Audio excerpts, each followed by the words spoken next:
ဒီနေ့ကဘာရွှေဈေးကတော့ကျွန်တော်အမြင်တော့ပြန်ကြတော့မယ်လို့ကျွန်တော်ထင်တယ်တော့မနေ့ညဒီနေ့မနေ့မှာဆိုလို့ရှိရင်4526ထိကိုကဘာရွှေဈေးကတက်ပြီးတော့လက်ရှိအလားအလာအရာကျွန်တော်အမြင်ကတော့ကဘာရွှေဈေးကကျွန်တော်တော့ပြန်ကြတော့မယ်လို့ထင်တယ်ဒီမှာကျွန်တော်တို့ကဒီနေ့မနေ့မှာဆိုရင်4525အထိကျွန်တော်ဈေးနှုန်းတက်တယ်ပြီးတော့ကျွန်တော်တို့ကပြန်ဆင်းလာတဲ့ဒီမှာပြန်ဆင်းလာတယ်ပြီးတော့ပြန်တက်သွားပြီပေါ့နော်ပြန်တက်ပြီးတော့ကျွန်တော်တို့4490လေ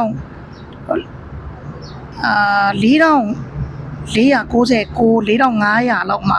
ကျွန်တော်တစ်ချိန်အတက်ကြဖြစ်တယ်ပေါ့နော်ဒီပုံစံအရာဆိုရင်ကျွန်တော်အမြင်အနေနဲ့ကမ္ဘာရွှေဈေးကပြန်ပြီးတော့ဒါကြတော့မဲလို့ကျွန်တော်အနေနဲ့မြင်ပါတယ်ရေတို့အနေနဲ့ပေါ့နော်မိတ်ဆွေတို့အနေနဲ့အမြင်လေးကိုကျွန်တော်တို့တစ်ချက်ကိုကွန်မန့်မှာမန်းပေးကြပါအောင်လို့နော်ဒါကတော့ကျွန်တော်အမြင်ဖြစ်ပါတယ်လက်ရှိမှာတော့ဒီနေ့က20နဲ့မှ4ရက်နေ့12လပိုင်းတိုင်းစံတော်ချိန်3:14မိနစ်ရှိနေပေါ့နော်ကျွန်တော်အမြင်ကဘာရွှေဈေးက